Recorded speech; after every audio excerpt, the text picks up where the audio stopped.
Et non, il n'y a pas qu'Icar qui roule vers une consommation plus propre. C'est aussi le cas de la voiture des étudiants de l'EMI, l'école Mohamedia d'ingénieurs au Maroc, la plus prestigieuse du pays.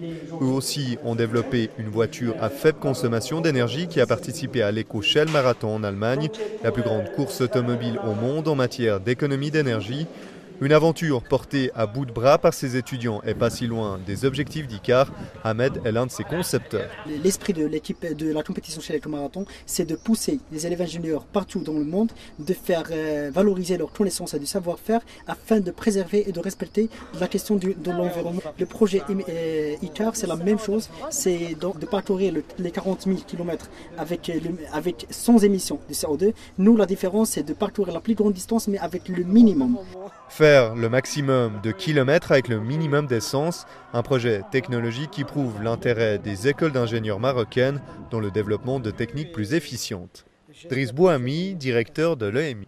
La relation de l'école Mohammedia avec l'énergie est très ancienne. Nous avons commencé dans les années 70 et nous avions fait beaucoup de travaux, de projets de fin d'études, beaucoup de recherches, aussi bien dans le domaine du solaire que dans le domaine de l'éolien. L'école Mohammedia sera un accompagnateur important de ce développement des énergies renouvelables en fournissant des ingénieurs qui seront formés dans le domaine.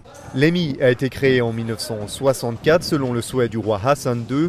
Elle est composée de 1500 étudiants sélectionnés sur concours. Ces futurs ingénieurs devront répondre aux nouvelles ambitions vertes du pays.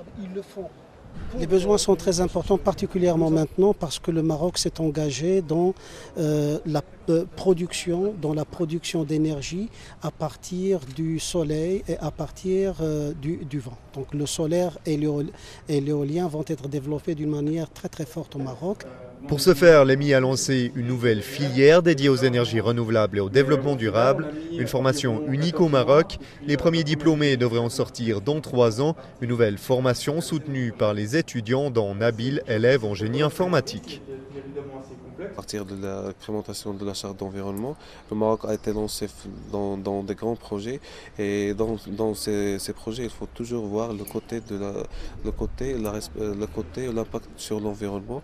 Je vois dans cette création de cette filière, une filière qui va permettre au grand nombre des élèves ingénieurs de travailler et on sait tous qu'à travers ces projets, un nouveau marché d'emploi qui va ouvrir. Pour Siam, étudiante en génie mécanique, c'est sûr, les énergies vertes sont l'avenir du Maroc. C'est un projet sur lequel travaille le Maroc. Il y a des orientations dans ce sens afin de pouvoir former des ingénieurs et des cadres dans le sens où on trouve des solutions écologiques. Surtout que le Maroc ne dispose pas des moyens énergétiques suffisants pour pouvoir accompagner le développement mondial.